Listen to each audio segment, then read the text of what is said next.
Dario Antonio Usuga David was born on September 15, 1971, in Equicli, northwestern Colombia. He came from a modest peasant family. In 1989, at age 18, Usuga joined the Popular Liberation Army, a communist guerrilla group. His mother said it was all there was and he went with them. The EPL signed a peace agreement in 1991. Usuga was 20 years old, but he didn't go back to farming, he went deeper into crime. Usuga joined the United Self-Defenses of Colombia, a far-right paramilitary group and drug trafficking organization. In 2005, Usuga began working for Daniel Rendon Herrera, leader of Los Eurobeos. In 2009, Herrera was captured. Usuga and his brother Giovanni took control. They renamed it Clan del Golfo. Usuga became the leader. His nickname was Otonio. Usuga transformed Clan del Golfo into one of the largest drug cartels in the world. The organization had about 3,800 members operating in 12 of Colombia's 32 provinces. Between June 2003 and October 2021, Usuga exported multi-ton shipments of cocaine from Colombia to Mexico and Central America for importation into the United States. Some reports say he trafficked 180 to 200 tons per year. Prosecutors estimated Usuga made at least $216 million. Clan del Golfo used extreme violence. Usuga commanded an army of sicarios. They carried out incidents, assaults, kidnappings, torture and executions. Usuga ordered the ruthless execution of Colombian law enforcement, military officials and civilians.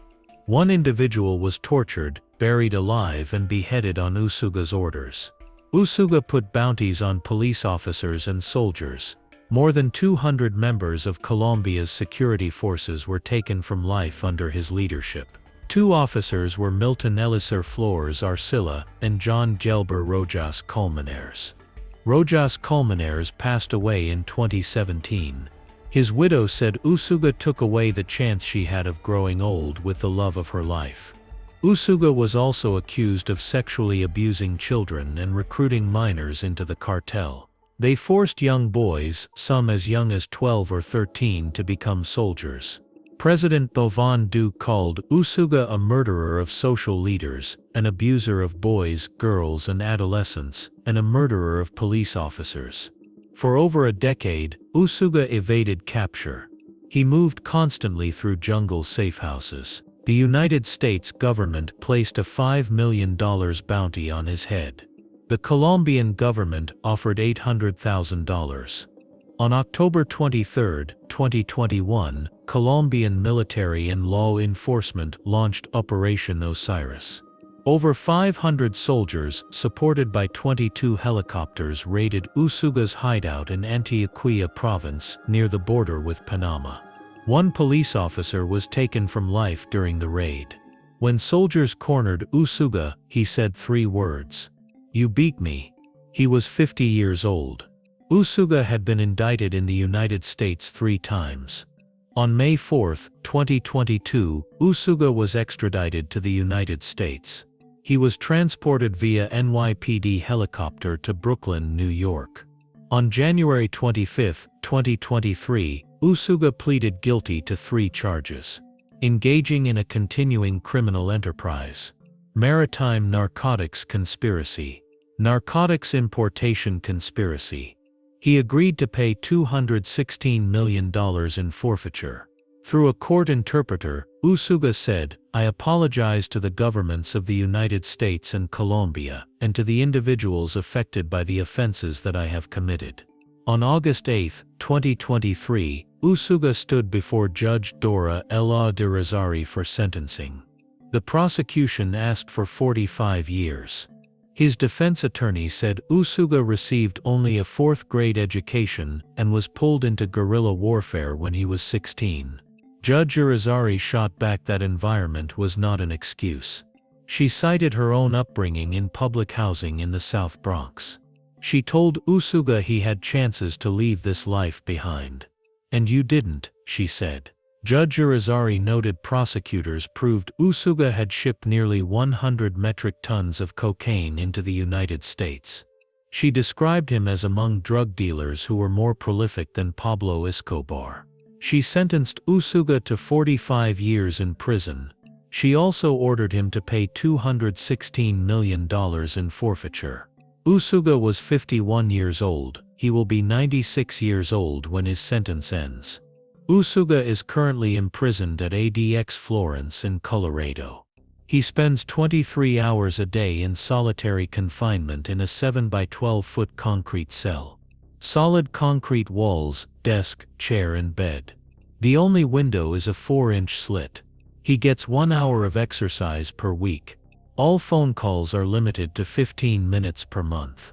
Calen del Golfo still exists today but has fractured into competing factions. Usuga's brother Giovanni was taken from life in a 2012 police shootout. This is what happens when you choose the drug game. You start as a peasant kid, you move to a guerrilla group, you learn the drug trade. You rise to the top, you make hundreds of millions of dollars. You command thousands of soldiers. You think you're untouchable, but eventually, 500 soldiers and 22 helicopters come for you. You get extradited. You plead guilty. And you end up in a concrete box 23 hours a day for the rest of your life. Usuga terrorized Colombia for 2 decades. He caused countless individuals to pass away. He abused children. He flooded America with cocaine. Now he sits alone in the most isolated prison in the country. He will die in that cell, and the world will keep spinning without him. Arturo Castellanos was born around 1960. He earned the nickname Tablas. In 1979, at age 19, Castellanos was convicted of causing death and sentenced to life in prison. His disciplinary record includes 6 stabbings and various drug offenses. In 1990, he was transferred to Pelican Bay State Prison's Security Housing Unit, a windowless isolation cell where he has remained for over 3 decades. Isolation didn't stop Castellanos. He became a Mexican Mafia member and the undisputed leader of Florencia 13, one of Southern California's largest and most powerful street gangs.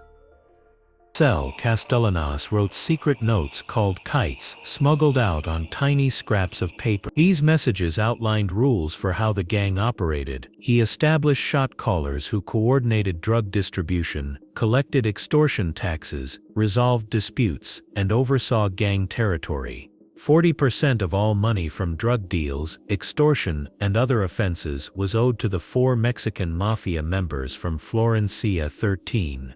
In 2004, Castellanos sent orders from Pelican Bay directing his gang to begin cleansing Florence Firestone of black gang members, particularly the East Coast Crips. His followers obeyed. Between 2004 and 2007, more than 80 shootings occurred, resulting in at least 20 individuals passing away. Many incidents were racially motivated. Los Angeles County Sheriff Lee Baca said in certain cases, incidents were purely motivated by targeting a black person. When intended individuals couldn't be located, leaders said shoot any black you see. In one case, Florencia 13 members came across a black man at a bus stop, shouted an obscenity, and opened fire. In August 2007, federal authorities charged 102 men linked to Florencia 13 with racketeering, conspiracy to cause death, weapons possession, and drug dealing. It was the largest federal case involving a Southern California gang. More than 80 were arrested. Castellanos was named as an unindicted co-conspirator and described as the gang's leader running operations from his high-security cell. In July 2013, Castellanos and 3 other gang leaders organized a massive hunger strike protesting solitary confinement conditions. At one point, more than 30,000 of California's 133,000 inmates refused meals. The strike drew international attention from the ACLU and Amnesty International. Prison officials said the strike leaders had a hidden agenda to strengthen criminal groups controlling drug and extortion rackets. After California lawmakers promised hearings, the strike ended after 2 months. Castellanos is now approximately 65 years old. He remains incarcerated at Pelican Bay State Prison in the security housing unit. He has spent 35 years in solitary confinement. Federal prosecutors allege he continued discussing gang business with visitors as recently as 2011 and still receives payments from Florencia 13's illegal activities into his inmate trust account. This is what happens when you think you can run a gang from solitary confinement. You write secret notes on scraps of paper. You order racial cleansing of neighborhoods. You cause 20 people to pass away just because of their skin color. You organize hunger strikes while secretly controlling drug trafficking. But federal authorities charge 102 people. Your gang gets dismantled, and you spend 35 years alone in a windowless concrete cell. Castellanos has been locked in isolation since 1990. He will likely die there. The concrete walls never let go. Raymond Shyrock was a 20-year Mexican Mafia veteran from the Artesia Street Gang. He was one of the few white members accepted into LAME. His wife Bunny and children lived in El Monte. Shyrock was involved in multiple violent offenses throughout the 1990s. In early 1995, Shyrock discovered that Anthony Didu Morneau, a Mexican Mafia dropout, was living near his El Monte home. Morneau had a death sentence on his head ordered by the gang. Shyrock recruited new Mexican Mafia member Luis Pelon Maciel from the El Monte Flores gang to carry out the hit. Maciel used street soldiers from the rival Sangra gang to attack the residents on Mexan Street. Anxious to impress the Mafia, the shooters didn't just cause Didu Morneau and his associate to pass away, they also took the lives of a mother and her 5-year-old daughter and 6-month-old son. The innocent family was slaughtered. The shooters were caught. Along with Pelon Maciel, they were convicted and sentenced to death. But the Mexican Mafia was unhappy with the slaughter of the children. They caused the baby's offender to pass away on the death row exercise yard at San Quentin State Prison. In June 1995, federal authorities indicted Shyrock and 20 others on RICO charges. The case involved racketeering, drug trafficking conspiracy, and multiple incidents that caused death. The trial lasted 8 months and involved approximately 275 audio tapes, 125 witnesses, and 14 videotapes of meetings between Mexican Mafia members. Prosecutors showed how the gang voted on membership, authorized assaults, divided territory for taxing drug dealers, planned incidents, and coordinated drug trafficking. On September 3, 1997, Shyrock was sentenced to life in prison with no possibility of parole. He was 45 years old. He is currently incarcerated in the federal prison system serving his life sentence. This is what happens when you join a prison gang. You think recruiting someone to handle a hit keeps your hands clean. You think targeting a dropout is justified. But the shooters you send cause innocent children to pass away. A 5-year-old girl, a 6-month-old baby, their mother, all gone because you wanted to impress the Mexican Mafia. The gang you served turned on the shooter and caused him to pass away too. Now you sit in federal prison for life. No parole, no freedom. The concrete walls close in, and they never let go. Benjamin Peters was born around 1943. He was from the Arizona Maravilla gang. By the 1990s, he became one of the highest-ranking Mexican Mafia members. When Joe Pegleg Morgan passed away from liver cancer on November 9, 1993, Peters replaced him as godfather. But he was immediately challenged for control by Ruben Tupi Hernandez. A power struggle erupted. On July 16, 1991, Peters and Rene boxer Enriquez stabbed Salvador Munn, a Buenrostro 26 times in an interview room at Los Angeles County Jail. Buenrostro survived despite the vicious attack. He was targeted because he made negative comments about Godfather Joe Morgan and caused dissension within the gang. In March 1992, Peters helped plot the demise of Charles Charlie Brown, Manriquez. Manriquez was accused of cowardice after failing to carry out a prearranged stabbing at Chino State Prison in 1991. He also served as a consultant for Edward James Olmos's film, American Me. The Mexican Mafia was enraged by the film. On March 25, 1992, Louisiana EME hitman David Esmillan Gallardo from Big Hazard Gang shot Enriquez to death in the Ramona Gardens housing project in Boyle Heights. Enriquez was one of 2 American ME consultants taken from life by the gang. In 1995, federal authorities indicted 22 Mexican Mafia members and associates under RICO. Peters was described as the godfather and highest-ranking member.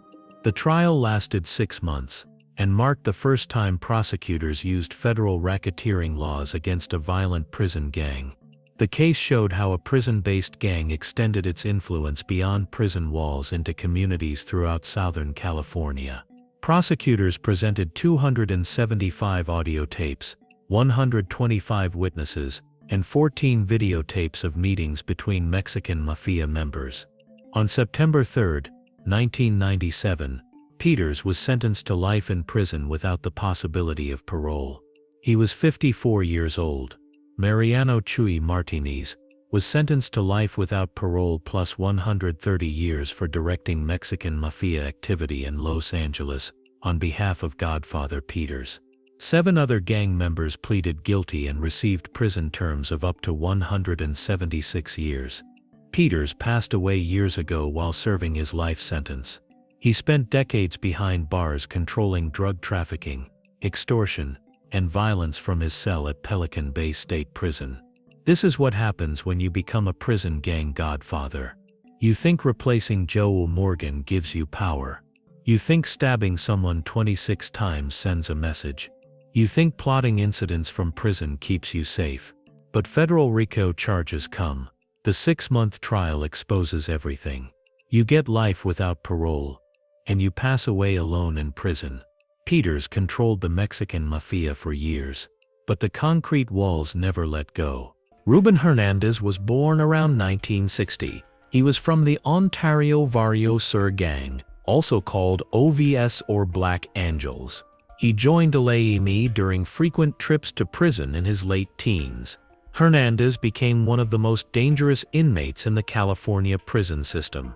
On June 25, 1987, Hernandez was arrested for a triple homicide. On July 19, 1988, he was convicted and sentenced to 3 consecutive life terms plus 16 years in state prison. During the trial, evidence showed veteran EME members called him sir and competed to please him. He was much more than a street soldier. When Joey Morgan passed away on November 9, 1993, Benjamin Topo Peters replaced him as godfather. But Hernandez, age 35, immediately challenged Peters for control. A power struggle erupted. Hernandez ultimately won and gained control of LAME, which consisted of at least 1,000 active members. From Pelican Bay State Prison, Hernandez directed the collection of drug taxes from street gangs across Southern California. He resolved disputes among members. He authorized assaults and incidents that caused death. In May 1995, federal authorities indicted 22 Mexican Mafia members on RICO charges. Hernandez was charged with furthering racketeering efforts by helping direct the collection of drug taxes. The trial lasted 8 months. Prosecutors presented 275 audio tapes, 125 witnesses, and 14 videotapes of meetings. Evidence showed the gang voted on membership, authorized assaults, divided territory for taxing drug dealers, and coordinated drug trafficking. On May 30, 1997, Hernandez was convicted on racketeering and conspiracy charges. On September 3, 1997, he was sentenced to life in federal prison without the possibility of parole. He was 37 years old. He is currently serving his life sentence in the federal prison system. This is what happens when you fight for control of a prison gang. You think winning the power struggle makes you untouchable. You think directing drug taxes from Pelican Bay keeps you safe, but federal RICO charges come. The 8-month trial exposes everything. You get life without parole. Hernandez controlled LAME with 1,000 members. But the concrete walls never let go. Tyler Davis Bingham was born around 1947 in California. He started as a petty offender, but when he entered the prison system, he discovered the Aryan Brotherhood, a white supremacist prison gang. Bingham rose through the ranks fast. By the 1990s, he was one of the most powerful leaders. He earned the nickname the Hulk because of his size and strength. Bingham and Barry Mills formed a three-member council that ran the entire Aryan Brotherhood. They made all major decisions. They ordered incidents. They controlled everything. In 1989, Bingham and Mills ordered the demise of Arva Lee Ray, an inmate at Lompoc, California. Ray had violated Aryan Brotherhood rules. Aryan Brotherhood members cornered Ray inside the prison. They used prison-made shanks. They stabbed Ray multiple times. He passed away from his wounds. The most notorious offense came in 1997. Bingham and Mills wanted to incite a race war inside the federal prison system. The plan was to cause death to black inmates at multiple prisons, create chaos, force white inmates to join the Aryan Brotherhood. In 1997, Bingham sent a secret message from ADX Florence to Aryan Brotherhood members at Lewisburg, Pennsylvania. The note was written in invisible ink made from urine. When inmates heeded the paper, the message appeared: go to war with blacks, cause death to black inmates, start a race riot. In 1997, Aryan Brotherhood members at Lewisburg followed the orders. They made shanks. They identified their targets. Then they attacked. Two black inmates, Frank Joyner and Abdul Salam, were members of the rival DC Blacks gang. Aryan Brotherhood members sneaked into their cell block. They stabbed Joyner multiple times. He passed away. They stabbed Salam multiple times. He passed away too.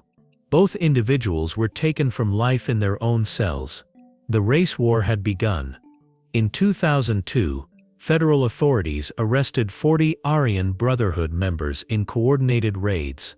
The indictment was 140 pages long. It detailed 32 incidents over 3 decades. Bingham and Mills were charged with racketeering, conspiracy to cause death, incidents that caused death, drug trafficking, extortion, and firearms violations. More than a dozen people faced death. The trial began in March 2006 in Santa Ana, California. It lasted 4 months. More than 60 witnesses testified. Prosecutors presented mountains of evidence: letters written in code, financial records, wiretap recordings. On July 28, 2006, the jury found all 4 defendants guilty. Bingham was convicted of racketeering, conspiracy to cause death, incidents that caused death, including Arva Lee Ray, Frank Joyner, and Abdul Salam, and violent crime in aid of racketeering. The death penalty phase began on August 15, 2006. Prosecutors said Bingham ordered the demise of 5 people, and 2 were taken from life. After weeks of testimony, the jury deadlocked on death. On September 15, 2006, Judge David O. Carter sentenced Bingham to 3 consecutive life terms without parole. Mills received 4 consecutive life terms. The judge said it's almost inconceivable that these crimes spanned over 30 years. Federal prosecutors asked to isolate the men from almost all human contact for the rest of their lives. The judge agreed. Bingham is now approximately 77 years old. He is imprisoned at ADX Florence in Colorado. He spends 23 hours a day in solitary confinement in a 7 by 12 foot concrete cell. Solid concrete walls, desk, chair and bed. The only window is a 4-inch slit. He gets 1 hour of exercise per week. All phone calls are limited to 15 minutes per month. He has almost no contact with the outside world. His fellow commissioner Barry Mills passed away at ADX Florence in 2018 at age 70.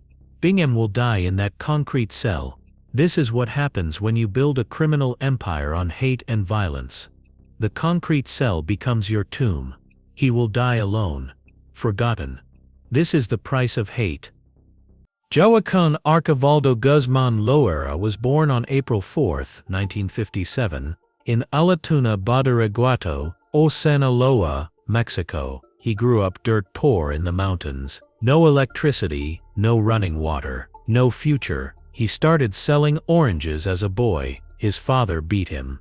He dropped out of school in 3rd grade. By age 15, Guzman was growing marijuana and opium poppies. El Chapo means shorty in Spanish. Guzman stood only 5 feet 6 inches tall, but what he lacked in height, he made up for in ambition and violence. In the 1980s, Guzman worked for Miguel Angel Felix Gallardo, the boss of the Guadalajara cartel. He started as a driver and bodyguard, but he learned logistics. He earned the nickname El Rapido because he transported cocaine faster than anyone else. When Felix Gallardo was arrested in 1989, Guzman took control of the Sinaloa region. He formed the Sinaloa cartel with Ismael Zambada and Juan José Esparragoza. Colombian cartels, like Pablo Escobar's Medellín cartel, were getting destroyed. Escobar was taken from life in 1993. The Colombians retreated. Guzman and the Sinaloa cartel became the middlemen, and they made billions. Between 1989 and 2014, Guzman ran the Sinaloa cartel into the most powerful drug trafficking organization in the world. The cartel smuggled over 1 million kilograms of cocaine, marijuana, methamphetamine, and heroin into the United States. It's over 2.2 million pounds of drugs. Forbes magazine estimated Guzman's net worth at $1 billion in 2009. By 2012, the United States Department of the Treasury called Guzman the world's most powerful drug trafficker. The Sinaloa cartel used professional hit squads. They tortured people. They beheaded enemies. They hung bodies from bridges. Some estimates say hundreds were taken from life. The Department of Justice says thousands. In 1993, Guzman was linked to the incident involving Cardinal Posadas Ocampo. The cardinal was shot and taken from life in his car near the Guadalajara airport. Rival cartel hitmen mistook the cardinal for El Chapo. They opened fire. The cardinal passed away. 7 other people were also slain. On June 9, 1993, Guzman was arrested in Guatemala and extradited to Mexico. He was convicted and sentenced to 20 years. He was sent to Puente Grande prison, but Guzman didn't stop. He ran the Sinaloa cartel from his cell. Prison guards acted like servants. Guzman lived like a king behind bars. On January 19, 2001, Guzman escaped. He hid inside a laundry cart and rolled right out of the prison. Guards had been bribed. Guzman spent the next 13 years on the run. He became the #1 fugitive in the world. During those 13 years, the violence exploded. Guzman went to war with rival cartels. The streets of Mexico ran red with blood. In 2004, Guzman ordered the demise of Rodolfo Carrillo Funes. In 2008, Roberto Velasco Bravo and Rafael Ramirez Jaime were also slain under Guzman's orders. Guzman laundered over $14 billion in drug proceeds. On February 22, 2014, Guzman was finally captured. Mexican Marines raided a hotel in Mazatlan, Sinaloa. He was sent to Altiplano prison, Mexico's most secure facility, but Guzman already had a plan. His wife Emma Coronel Pero carried messages to his sons. They purchased land near the prison. They rented a warehouse. They smuggled a smartwatch into the prison, so Guzman could provide GPS coordinates. Then they started digging. The tunnel took over a year to build. It was 1.5 kilometers long, nearly a mile. It went 10 meters underground. It had lighting, ventilation, and a modified motorcycle on rails. On July 11, 2015, Guzman made his move. Surveillance footage shows him pacing in his cell around 8:52 p.m. He walks to the shower area. He bends down, and he vanishes. There was a 50 by 50 centimeter opening in the floor. Guzman climbed down a wooden ladder into the tunnel. At the bottom, a motorcycle with a driver was waiting. They rode through the mile-long tunnel. The tunnel ended inside a half-built house. An ATV picked him up, then a plane flew him to Sinaloa. He was free again. Guzman spent 6 months on the run. On January 8, 2016, Mexican Marines tracked him down in Los Mochis, Sinaloa. A massive gunfight broke out. 5 cartel members were taken from life. 1 Marine passed away. Guzman escaped through a drainage tunnel, but was caught trying to steal a car. This time, Mexico extradited him to the United States. On January 19, 2017, exactly 16 years after his first escape, Guzman was flown to New York City. He faced 10 counts, including being a principal leader of a continuing criminal enterprise, narcotics trafficking, using firearms, and conspiracy to cause death. The trial began in November 2018. It lasted 3 months. More than 60 witnesses testified. 1 bodyguard testified. Guzman personally beat 2 people completely like ragdolls, then shot them in the head and ordered their bodies thrown on a fire. On February 12, 2019, the jury found Guzman guilty on all 10 counts. On July 17, 2019, Judge Brian M. Cogan sentenced Guzman to life in prison, plus 30 years. The judge also ordered him to pay $12.6 billion in forfeiture. Guzman was silent at sentencing. He didn't speak. He showed no emotion. Guzman is now 67 years old. He is imprisoned at ADX Florence in Colorado. He spends 23 hours a day in solitary confinement in a 7 by 12 foot concrete cell. Solid concrete walls, desk, chair and bed. The only window is a 4-inch slit. He gets 1 hour of exercise per week. All phone calls are limited to 15 minutes per month. He will never leave that cell. He will die there, alone. His wife Emma Coronel was arrested in 2021 and sentenced to 3 years for helping him run his empire and plotting his 2015 escape. She was released in 2023. His sons took over the Sinaloa cartel. On January 5, 2023, authorities arrested his son Ovidio. The operation turned into a war. 29 people were taken from life, including 10 soldiers, but authorities got him. He was extradited in September 2023. This is what happens when you choose the drug game. You make billions. You escape from prison. Twice. You think you're untouchable, but eventually, the walls close in. The Marines raid your hideout. The government extradites you. A jury convicts you, and you end up in a concrete box 23 hours a day for the rest of your life. No tunnels, no motorcycles, no escapes, just silence and concrete. Guzman caused thousands of individuals to pass away. He corrupted entire governments. He destroyed communities. Now he sits alone in the most isolated prison in America. He will die in that cell, and the world will be better for it. Ronald Herron was born on March 30, 1982, in Brooklyn, New York. He grew up in the Gowanus houses. At age 12, he watched his childhood friend get shot and pass away by police. At 14, he was arrested for armed robbery and sent to Rikers Island. He served 4 years.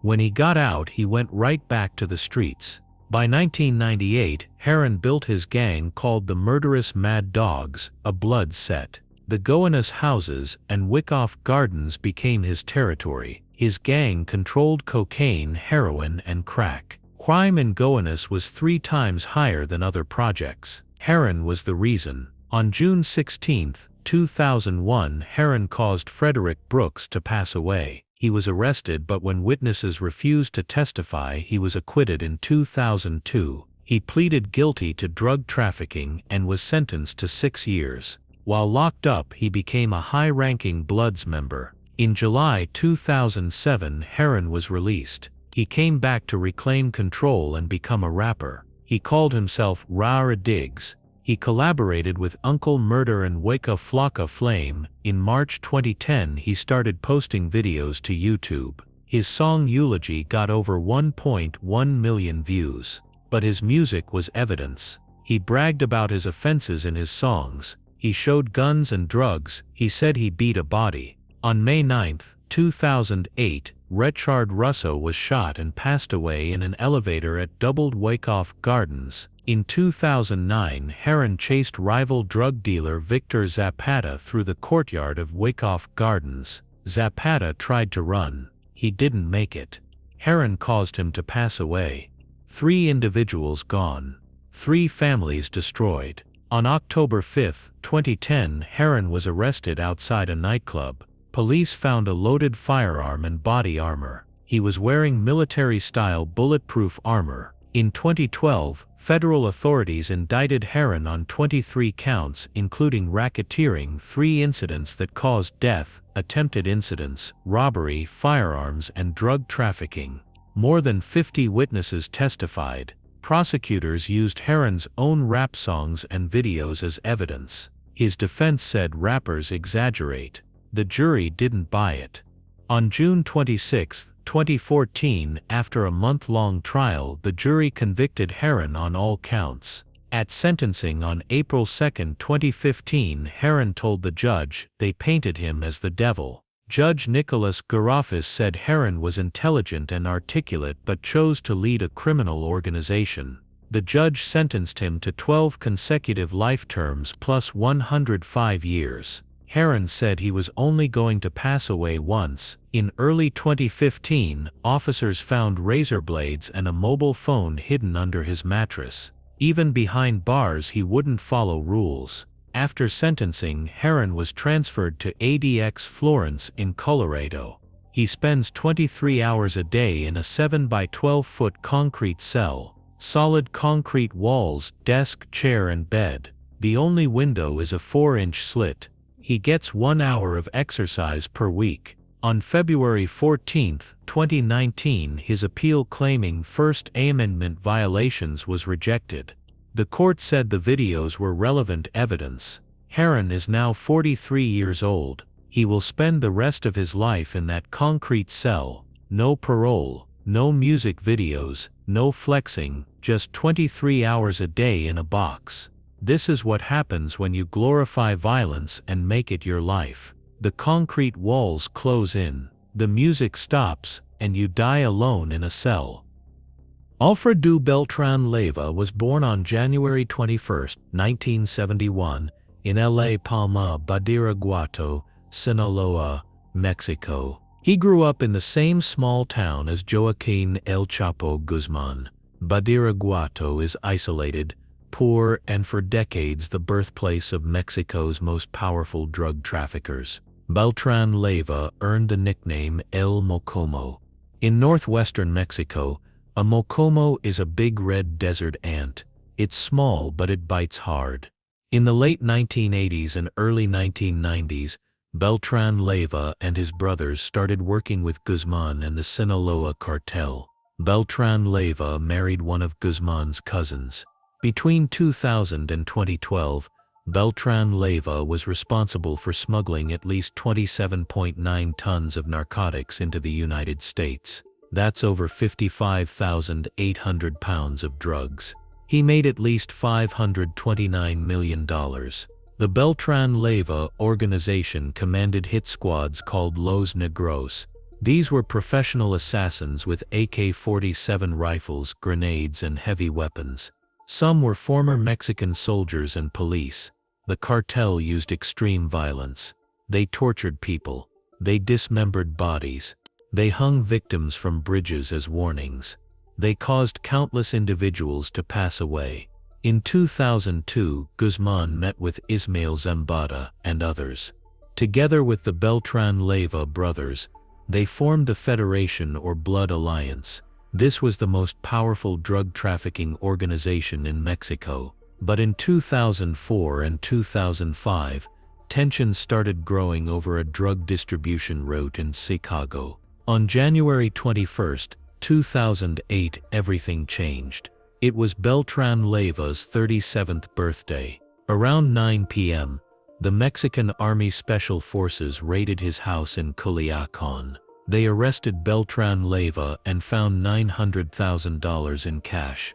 11 luxury watches, 20 grenades, multiple rifles, and 40 bulletproof vests. Beltran Leyva and his brothers believed Guzman had betrayed them. The blood alliance was over. War was declared. On May 8, 2008, less than 4 months after Beltran Leyva's arrest, the Beltran Leyva organization sent a message. Edgar Guzman Lopez, the 22-year-old son of Joaquin Guzman, was at a shopping center parking lot in Culiacan.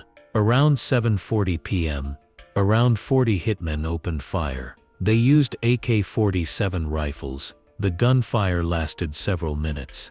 Edgar Guzman Lopez and his 2 companions were shot and taken from life. Authorities recovered more than 500 bullet shell casings. Edgar was Guzman's favorite son. The cartel war exploded. Between May and July 2008, over 387 people were taken from life in Culiacan.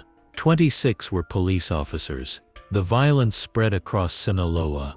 The Mexican government sent 2,000 additional troops. On December 16, 2009, Arturo Beltran Leyva was taken from life during a shootout with Mexican Marines. The cartel began to collapse. On August 24, 2012, a federal grand jury in New York indicted Beltran Leyva for conspiracy to distribute cocaine and methamphetamine. On November 15, 2014, Beltran Leyva was extradited to the United States. On February 5, 2016, he pleaded guilty. He admitted that from 1990 until January 2008, he was a leader of the Beltran Leyva organization, but he tried to minimize his role. On April 5, 2017, Judge Richard J. Loon sentenced Beltran Leyva to life in prison without parole. The judge also ordered him to forfeit $529 million. Judge Loon rejected the defense's request for a reduced sentence. He said Beltran Leyva spent decades at the head of a criminal organization that destroyed communities. In June 2022, Beltran Leyva was transferred to ADX Florence in Colorado. He spends 23 hours a day in solitary confinement in a 7 by 12-foot concrete cell. Solid concrete walls, desk, chair and bed. The only window is a 4-inch slit. He gets 1 hour of exercise per week. All phone calls are limited to 15 minutes per month. Beltran Leyva is now 53 or 54 years old. He will spend the rest of his life in that concrete cell. The Beltran Leyva organization fractured after Arturo's demise in 2009. The cartel essentially dissolved. This is what happens when you choose the drug game. You make millions. You control entire regions. But eventually the walls close in. Your brothers get arrested or taken from life. Your allies betray you. The government extradites you. And you end up in a concrete box 23 hours a day for the rest of your life. Beltran Leyva thought he was untouchable. He was wrong. Now he sits alone in the most isolated prison in America. No power. No empire, no family visits, just silence and concrete. He will die in that cell. Luis Felipe was born on May 11, 1961 in Havana, Cuba. In 1980 he arrived in Florida through the Mariel boat lift. He moved to Chicago and started committing offenses immediately. In 1981 Felipe caused his girlfriend to pass away. He was convicted of manslaughter and sentenced to 9 years. He was sent to Collins Correctional Facility in New York. In 1986, while serving his sentence, Felipe founded the New York chapter of the Latin Kings. He called it the Bloodline. That's where his nickname came from. King Blood. He declared himself Inca and Supreme Crown. He wrote a manifesto. He created ranks and rules. He recruited inmates across New York's prison system. By 1991, the Latin Kings had about 2,000 members. Felipe was arrested again for parole violations. In May 1993, he was transferred to Attica Correctional Facility. He kept running the Latin Kings from his cell. He wrote letters ordering people to pass away like he was ordering pizza. The New York Department of Corrections copied his letters but never read them closely. Between June 1993 and February 1994, 7 Latin kings were taken from life under Philip's orders. On May 25, 1993, William Cartagena attempted to cause Rafael Gonzalez to pass away, but shot Victor Harshman instead. Harshman passed away. In September 1993, Latin kings lured Cartagena to an abandoned apartment in the Bronx. They choked him until he couldn't breathe, dismembered his body and removed his tattoo. Philip also ordered Margie Corcoran to pass away. They tried to burn down her apartment building on September 22, 1993. Corcoran escaped, but 2 neighbors suffered severe burns. On December 14, 1993, Isilender Navas was shot and taken from life under Philip's termination on-site order. In January 1994, Ismael Rios was gunned down on the street. He passed away instantly. Philip's letters were his downfall. Prison officials had been copying and storing all his mail. In 1994, a task force went through every letter. They found directives to cause death to 6 individuals. On June 21, 1994, federal authorities arrested Philip and 19 other top Latin kings leaders. He was charged with racketeering, incidents that caused death, attempted incidents, conspiracy, armed robbery, drug trafficking, and firearms violations. The trial began in 1995. More than 60 witnesses testified. Prosecutors presented letter after letter in Philip's handwriting. Orders to terminate members. Directions for drug operations. Instructions for beatings and arsons. On November 7, 1995, the jury found Philip guilty on all 18 counts. On February 14, 1997, Judge John S. Martin Jr. sentenced Philip to life imprisonment, plus 45 years. That's 250 years total. The judge imposed extraordinary conditions. Philip must serve the entire sentence in solitary confinement. He can only write to his lawyer. He can only receive visits from his lawyer and close relatives. Philip has no close relatives. Judge Martin said Philip was a cold-blooded offender whose depraved behavior was not restrained by imprisonment. He said if Philip could write to the outside world, he would continue to order offenses. Philip tried to appeal. He wanted permission to submit artwork and poetry. He wanted to write to prisoner rights agencies. Every request was denied. On June 24, 1998, the Second Circuit upheld the sentence and conditions. Philip is now 64 years old. He is imprisoned at ADX Florence in Colorado. He spends 23 hours a day in total isolation in a 7 by 12 foot concrete cell. Solid concrete walls, desk, chair and bed. The only window is a 4-inch slit. He cannot write to anyone except his lawyer. He cannot receive phone calls except from his lawyer. He has no visitors, no family, no friends, just silence. Philip has been in solitary confinement for over 28 years. He will die in that concrete box. No communication, no contact, no freedom. This is what happens when you order people taken from life from a prison cell. The letters you write become your evidence, and the concrete walls close in forever.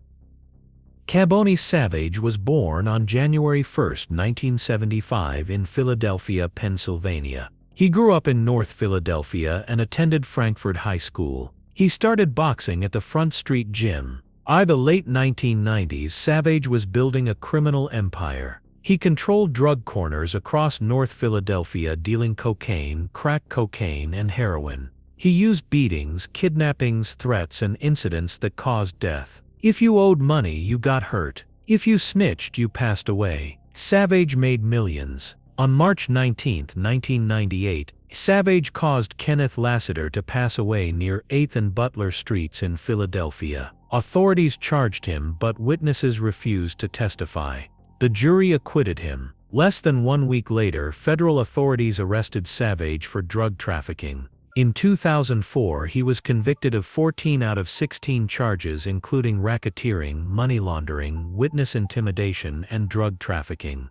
He was sentenced to 30 years. He was sent to the Federal Detention Center in Philadelphia. But even from behind bars, he kept running his organization. Between 2000 and 2004, Savage ordered multiple incidents. On September 6, 2000, Mansur Abdullah was taken from life. On February 26, 2003, Savage and enforcer Stephen Northington caused Barry Parker to pass away.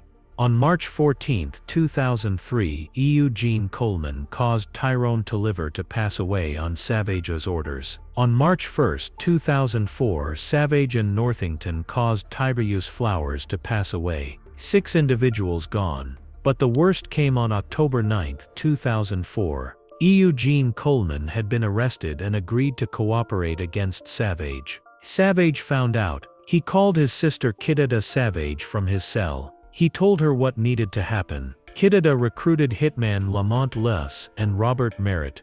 She gave them the address of the Coleman family home in North Philadelphia. In the early morning hours around 5 a.m., Lebel S. and Merritt drove to the Coleman family row house. They fired warning shots first. Then Merritt threw 2 full gasoline cans with lit cloth fuses into the living room. The fire started instantly. Inside the house were 6 people. Marcella Coleman, age 54. Damir Jenkins, 15 months old. Kaja Nash, age 10. Tia J. Porchi, age 12. Sean Rodriguez, age 15. And Tamika Nash, age 34. All 6 individuals were asleep. None made it out. The fire department arrived 20 minutes later. All 6 people passed away from smoke inhalation and burns. 4 children, 2 adults. All gone because Savage wanted revenge. Federal authorities had bugged Savage's cell. When Savage heard Coleman was out for the funeral, he laughed. He said they should stop off and get him some barbecue sauce. Pour it on them burnt bitches. He was joking about 6 people burning to death. 4 of them were children. The trial began in February 2013. Because Savage had threatened witnesses and jurors, the jury remained anonymous and was escorted from an undisclosed location. The trial lasted 3 months. More than 60 witnesses testified. Lamont Luss admitted to committing 11 incidents that caused death, including the arson. Prosecutors played secretly recorded tapes. The jury heard Savage's own voice, joking about the individuals burned to death. On May 13, 2013, the jury found Savage guilty of 17 charges, 12 counts of incidents that caused death, 1 count of retaliating against a witness, conspiracy, everything. Kidada Savage was convicted of 6 counts related to the Coleman family firebombing. On June 13, 2013, the jury voted unanimously. Kebani Savage would be sentenced to death. The jury gave him 13 death sentences. It was the most death sentences given to one person in modern Philadelphia history. On December 23, 2024, President Joe Biden commuted the death sentences of 37 federal inmates. Savage was one of them. His 13 death sentences were reduced to life in prison without parole. The decision angered prosecutors and victims' families. Savage is now 49 years old. He is imprisoned at ADX Florence in Colorado. He spends 23 hours a day in solitary confinement in a 7 by 12 foot concrete cell. Solid concrete walls, desk, chair and bed. The only window is a 4-inch slit. He gets 1 hour of exercise per week. He will spend the rest of his life in that concrete cell. No parole, no freedom, just walls. This is what happens when you build an empire on drugs and violence. You laugh about children burning to death. But eventually the walls close in. The concrete cell becomes your tomb. Savage destroyed entire families. Now he sits alone in the most isolated prison in America. He will die in that cell, and the world will be better for it. Omar Porti was born around 1969 in New York City. By age 17, he was committing armed robberies across the Bronx. On August 31, 1987, he was arrested facing 16 to 50 years. 2 weeks earlier, he claimed he witnessed Don Taylor shoot and cause Terrence Joyner to pass away. Porti agreed to testify. On April 25, 1989, based solely on Porti's testimony, Taylor was convicted and sentenced to 22.5 years to life. Porti pleaded guilty to just 2 to 6 years. He served less than 1 year. Years later, Porte recanted. He admitted he lied. In 2004, Taylor's conviction was vacated. Taylor was released after serving over 10 years for something he didn't do. Porte was arrested again on weapons charges. In 1992, he was sent to Rikers Island. The prison was dominated by Latin kings. African American inmates were outnumbered and targeted. On July 16, 1993, Porte and Leonard Mackenzie formed the United Blood Nation. They merged all independent African American gangs into one force. Porte became the leader. He was nicknamed OG Mac. The United Blood Nation spread fast. On March 12, 1996, Porte led an attack inside Rikers Island against rival Latin Kings members. He made a weapon by sharpening a Scrabble game piece. Porte and his crew cornered 3 Latin Kings inmates and slashed all 3. Blood was everywhere. Porte was charged but remained in custody. He was released on June 22, 1999. Porte rebuilt the United Blood Nation into a criminal empire. He divided the gang into sets including 1-8 Trey, Sex Money Murder, 9 Trey, Gangsters and Murderous Mad Dogs. He recruited gang members as young as 16. He ran drug trafficking operations moving cocaine, crack cocaine and heroin. He controlled prostitution rings and extorted businesses. He ordered countless acts of violence. By 2000, Porte was surrounded by armed bodyguards and wore bulletproof vests everywhere. On May 8, 2001, Porte and 14 other top United Blood Nation leaders were indicted on federal racketeering charges. The indictment detailed years of criminal activity, including conspiracy to cause death, incidents that caused death, drug trafficking, credit card fraud, firearms, extortion, and money laundering. More than 60 gang members were arrested. Prosecutors had recordings, financial records, and witness testimony. Porte's own gang members flipped. On August 27, 2002, the jury found Porte guilty on 10 counts. On April 14, 2003, he was sentenced to 50 years in federal prison. The judge said Porte created a criminal organization that destroyed communities and took countless lives. Porte was 34 years old. Porte is now approximately 56 years old. He is imprisoned at ADX Florence in Colorado. He spends 23 hours a day in a 7 by 12 foot concrete cell. Solid concrete walls, desk, chair and bed. A combination toilet and sink. A shower that turns on automatically 3 times a week. The only window is a 4-inch slit. He gets 1 hour of exercise per week. All phone calls are limited to 15 minutes per month. His earliest possible release date is 2052. He will be 83 years old. But with his 50-year sentence, he will likely never see freedom. The United Blood Nation still exists today in splintered factions. It has caused thousands of incidents that harmed or took lives. It has destroyed entire communities. And it all started with one man in a prison cell. Porte built an empire on violence. Now he sits alone in a concrete box, 23 hours a day. No power, no empire, no freedom, just walls. This is what happens when you choose violence over everything else. The concrete cell is forever. James Marcello was born on December 13, 1943 in Chicago, Illinois. He worked as a city laborer until 1973. Nothing about him seemed dangerous. But his father Samuel Marcello was a mobster who disappeared in November 1973 and was found stuffed in a steel drum in July 1974. Violence was the family business. In October 1983, Marcello became a made member of the Chicago outfit. He served as driver and bodyguard for top bosses Joseph A. Iupa and Sam Carlizzi. By the 1990s, Marcello ran bookmaking, loan sharking, and extortion across western Cook County. In December 1992, federal authorities charged him with racketeering. He was convicted in December 1993 and sentenced to 12.5 years. He was released in November 2003. The worst offense came on June 14, 1986. Anthony "Tony the Ant" Spilotro and his brother Michael believed they were attending a meeting where Michael would become a made member. Marcello picked them up from a parking lot in Bensenville, Illinois. He drove them to a basement where about 10 to 15 Chicago outfit offenders were waiting. When Anthony entered, he realized what was happening. He asked if he could say a prayer. There was no answer. The men tackled both brothers. Michael's throat was cut. Both were beaten with fists, knees, and feet until their lungs filled with blood and they couldn't breathe.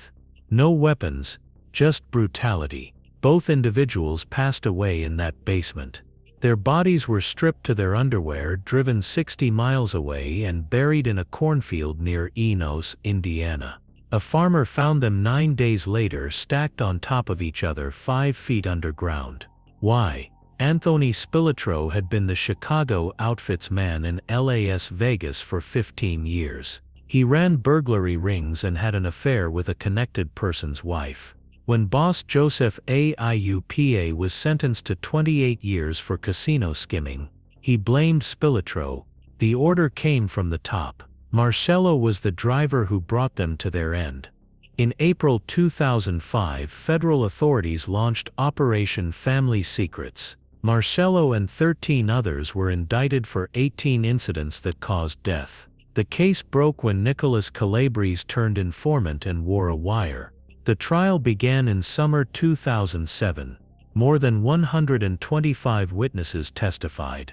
On September 10, 2007, the jury found Marcello responsible for racketeering and the demise of the Spilotro brothers. On February 5, 2009, Judge James Zagel sentenced Marcello to life in prison. The judge said Marcello had self-control and judgment that other offenders didn't have. He said Marcello could have done better but chose not to. Marcello is now 81 years old. He is imprisoned at ADX Florence in Colorado. He spends 23 hours a day in a 7 by 12 foot concrete cell. Solid concrete walls, desk, chair and bed. A combination toilet and sink. A shower that turns on automatically 3 times a week. The only window is a 4-inch slit angled so he can't see where he is. No sky.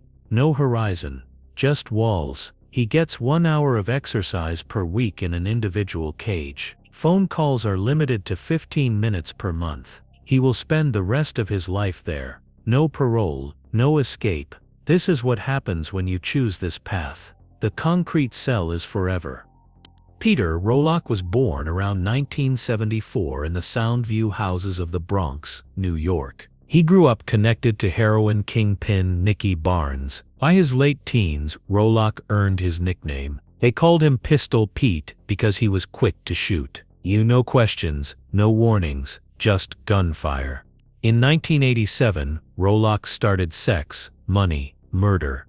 The gang became a sanctioned set of the Bloods. In 1993, various blood sets united as the East Coast United Blood Nation. Rolock was the leader of Sex, Money, Murder. His gang spread across the Bronx, Brooklyn, and other cities. By 1994, they had thousands of soldiers. By age 19, Rolock was a millionaire running cocaine and crack operations. On April 8, 1994, Rolock targeted Carlton Hines, a 23-year-old basketball star with a Syracuse University scholarship. Around 2:30 p.m., Hines was washing his car at Hand Car Wash on Boston Road with friend Carlos Mester. Rolock walked up and shot Hines in the back of the head. Hines was found with $5,000 in his pocket. Mester was wounded but survived and fled. On July 17, 1994, Rolock spotted Mester at a payphone near Westchester Avenue. He shot him in the back of the head. Mester passed away. The witness was gone. Rolock also caused Anthony Dunkley to pass away in June 1994. In late 1995, he was arrested at Grant's Tomb in Harlem carrying a gun. He served 8 months at Rikers Island, where he became a Blood. The Bloods gave him his own set. He beat the Carlton Hines case, but federal authorities indicted him for narcotics from a North Carolina bust, where he used a fake name and drugs were found in a secret compartment. Even from prison, Rolock kept running Sex, Money, Murder. Authorities found letters showing he directed his gang and ordered incidents. In April 1999, Federal authorities indicted Rolock and 13 others for 28 counts, including 5 incidents that caused death.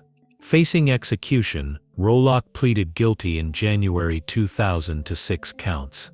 On November 8, 2000, Judge Miriam Goldman Cedar-Baum sentenced him to life in prison without parole plus 105 years. He was 27 years old. To protect his mother from charges, Rolock accepted a plea bargain with special administrative measures, restricting all communication indefinitely. Rolock is now approximately 51 years old. He is imprisoned at ADX Florence in Colorado, in H Unit, a special block for inmates under administrative measures. He spends 23 hours a day in a 7 by 12-foot concrete cell, solid concrete walls, desk, chair, and bed. A combination toilet and sink, a shower that turns on automatically. The only window is a 4-inch slit. He gets 1 phone call per month to close family. All letters are read and redacted by the FBI. He gets 1 hour of exercise per week in an individual cage. Former Warden Robert Hood called ADX Florence worse than death. He said it's life after death. Rolock will spend the rest of his life in that concrete box. No parole, no escape. This is what happens when violence becomes your business. The concrete walls close in forever.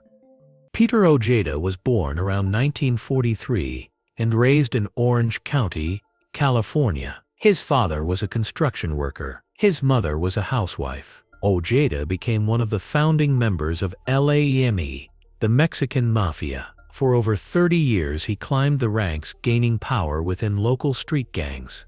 He became the highest-ranking Mexican Mafia member in Orange County. His nicknames included Santa Claus, the Big Homie, the Old Man, and the Senior. He was called the OC Godfather. In January 1992, Ojeda held a historic meeting at El Salvador Park in Santa Ana. Dressed in a black and white checkered long-sleeve shirt, he stood on baseball bleachers like a king addressing his subjects. Below him stood warring Latino gangs from across Orange County.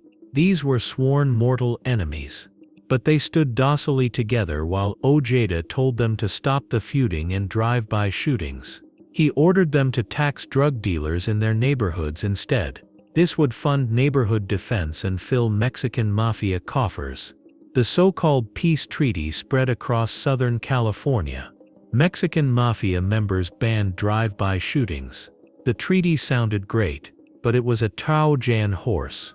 The system transformed Latino street gangs from neighborhood entities into money-making enterprises. Gang members were permitted to exert influence over their territories in exchange for paying taxes, a portion of proceeds from criminal activities including drug trafficking. Neighborhood gang loyalty disintegrated. Feuding over money in favor of Mexican Mafia members turned gang members against each other. Ojeda's taxation system became the only region-wide organized crime syndicate Southern California has ever known. And he started it all. In 2005, Ojeda was arrested and convicted on racketeering charges. He was sentenced to 14 years in federal prison. He was sent to a federal penitentiary in Pennsylvania, but being locked up didn't stop him. He continued running Orange County's Mexican Mafia operations from his cell. He ordered incidents that caused death. He directed extortion schemes. He controlled drug trafficking. He taxed local gangs. His girlfriend Susie Rodriguez, age 53, acted as his messenger. Prosecutors said she was Ojeda's eyes, ears, and voice on the streets. Rodriguez carried messages between Ojeda and local gang leaders while he was imprisoned. She facilitated his criminal enterprise. Between 2008 and 2013, Ojeda was involved in a violent turf war with former ally Armando Mando Marno. Both wanted control over local gang activity. The war caused a spike in jailhouse violence. Ojeda ultimately won by gaining backing from other Los Angeles Mexican Mafia bosses, but the violence was overwhelming. In 2011, federal and local law enforcement launched Operation Black Flag. The Santa Ana Gang Task Force arrested 99 defendants. Ojeda was indicted while still serving his previous sentence. The trial began in late 2015. Prosecutors presented evidence over 2 months. On January 14, 2016, a jury found Ojeda guilty of conspiracy to violate RICO and conspiracy to commit violent crimes in aid of racketeering. The jury found Ojeda was involved in the operation and management of the Mexican Mafia's activities in Orange County, which included orchestrating incidents that caused death, extortion, and narcotics trafficking. Susie Rodriguez was also convicted for acting as Ojeda's messenger. Both faced life without parole. On May 9, 2016, Ojeda was sentenced to 15 years in federal prison. Combined with his previous sentence, most people figured it was a life sentence. Ojeda was 73 years old. On June 7, 2018, Ojeda suffered a heart attack during an operation at a federal prison medical facility in Springfield. He passed away at age 76. Bureau of Prisons records confirm Peter Jess Ojeda, register number 0076, 112, deceased at MCFP Springfield. YouTube memorials were posted. He died in federal custody still serving his sentence. Of the 99 defendants charged in Operation Black Flag, 59 were convicted on federal charges. The remaining 40 were prosecuted by the Orange County District Attorney's Office. After Ojeda's passing, there was a void in the gang's leadership. Johnny Richard Martinez attempted to replace him. Law enforcement experts said Martinez was much more active, much more ruthless and violent than Ojeda. But Ojeda's legacy remained. The taxation system he created still controls Southern California Latino street gangs today. This is what happens when you think you can control an entire region from a prison cell. You organize gang meetings. You create a peace treaty. You transform neighborhoods into money-making enterprises. You order incidents and extortion from behind bars. You use your girlfriend to carry messages. But eventually the federal task force comes. They arrest 99 people. They convict you of racketeering. You get 15 more years in prison.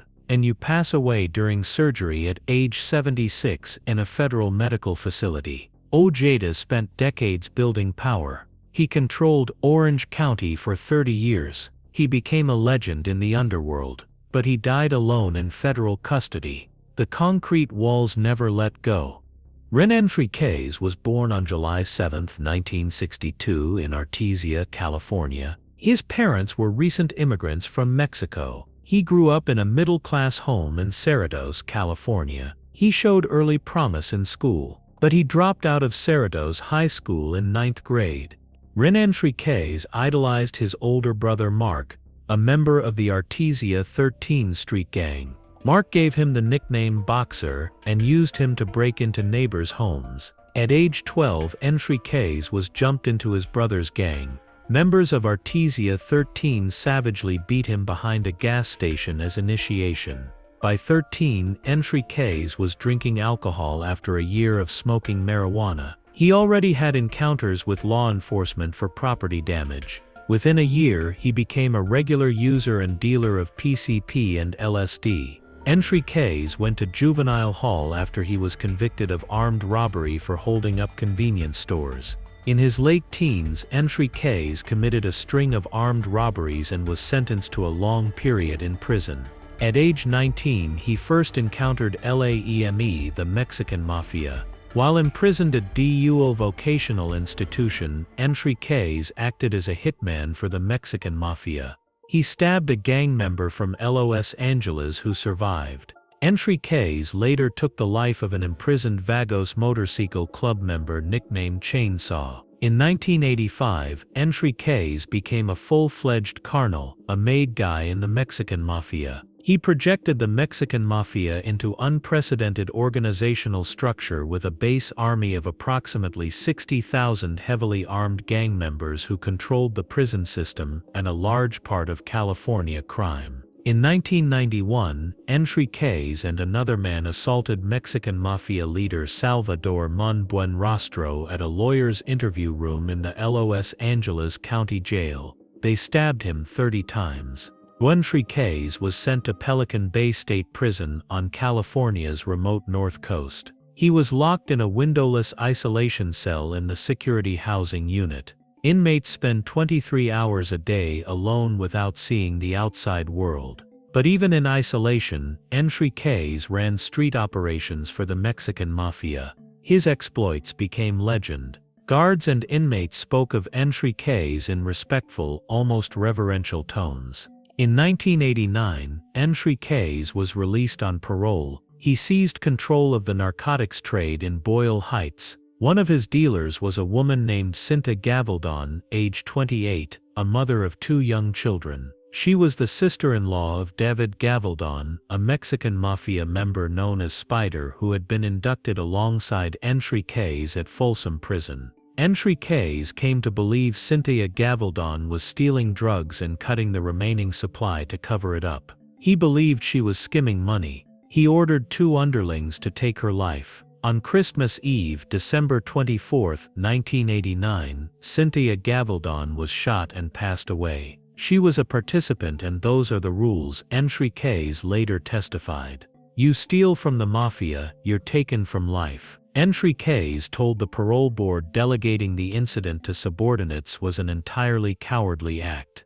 There's no rationalization that can make my ordering her passing right in any way. It was just wrong. Years later, when Enriquez was incarcerated in the same prison as David Gavaldon, Spider, he asked through his cell door if he had a problem with what happened to Cynthia. No, not at all, Gavaldon replied. According to Enriquez, and the 2 grasped pinky fingers through the door. He understands it was business and that's all it was. Days after Cynthia Gavaldon passed away, Enriquez took the life of David Pilon Gallegos, a Mexican Mafia member who had been branded a coward for running from a gunfight. Enriquez was ordered to perform the hit. An associate injected Gallegos with a large dose of heroin. Enriquez drove him to an alley and shot him 5 times in the back of the head. I had embraced the abyss of violence, Enriquez told the parole board. Enriquez was arrested and charged with Cynthia Gavaldon's incident. He pleaded guilty in return for life imprisonment rather than facing sentencing to death. On March 25, 1993, Enriquez was received into California Department of Corrections. He was sent to Pelican Bay State Prison where he remained for years in isolation. But in 2002, something changed. Enriquez watched a 60 Minutes news feature on child incidents. Then the Mexican Mafia started talking about taking the lives of family members who had fallen into disfavor. Enriquez had an epiphany. After having been a Mexican Mafia member for over 17 years, he joined the ranks of convicted offenders who agree to provide information against their former peers. In 2003, Enriquez defected from the Mexican Mafia and became a federal witness. He provided intelligence to help law enforcement. He decoded gang members' conversations from surveillance tapes. He identified suspects in photographs. He acted as an expert witness in dozens of offenses trials. He spoke at conferences and training sessions. Officials with at least 11 federal and state law enforcement agencies wrote letters to the state parole board attesting to his contributions. Enriquez was credited with providing information critical to a 2013 FBI roundup of alleged Mexican Mafia members in Operation Smoking Aces. Over 5 years he earned $50,000 for informant work while his family received $1,000 per month. Enriquez co-authored books including The Black Hand, The Bloody Rise and Redemption of Boxer Enriquez, a Mexican Mafia killer. But his cooperation came with a price. As a gang turncoat, Enriquez became a target. He was placed in protective custody at an undisclosed federal lockup. Multiple hit orders were issued against him by the Mexican Mafia for betrayal. Despite his cooperation, Enriquez struggled. Soon after dropping out, he was back on heroin and dealing drugs with other gang dropouts in state prison. He had to resist daily temptations. He replaced the validation he once received from criminal underlings with plaudits from agents and prosecutors. At first it fed my narcissism, he told the parole board. Rodney James Alcala was born on August 23, 1943 in San Antonio, Texas. His father moved the family to Mexico in 1951, then abandoned them 3 years later. In 1954, when Alcala was 11, his mother moved him and his sisters to suburban Los Angeles. Alcala was academically gifted and reasonably popular, but something dark was growing inside him. Alcala's offenses began early. In 1968, at age 25, he lured an 8-year-old girl into his car in Hollywood. He beat her with a steel bar and sexually harmed her. A witness saw him drive away with the girl and called police. Officers found the child barely alive. Alcala fled to New York and enrolled at New York University under the name John Berger.